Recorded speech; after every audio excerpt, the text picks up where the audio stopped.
Cette femme sans voile s'écroule de douleur. Elle vient de subir les foudres de la police des mœurs.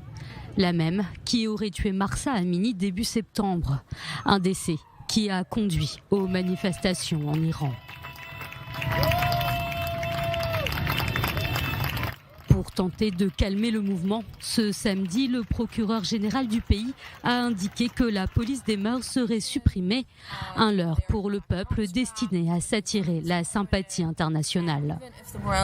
Quand j'ai appris la nouvelle que la police des mœurs avait été supprimée, qui à mon avis était en sorte de la désinformation, je me suis dit waouh, cela risque de faire diversion de la solidarité internationale et de l'élan du mouvement et du soulèvement populaire contre la République islamique.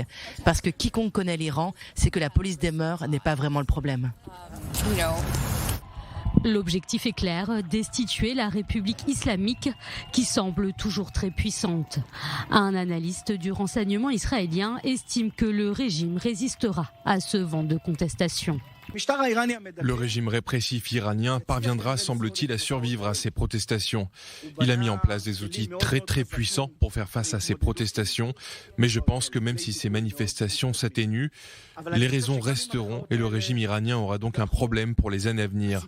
Il a un problème avec la jeune génération, il a un problème avec une génération qui perd progressivement la peur et ne se retrouve pas dans la révolution.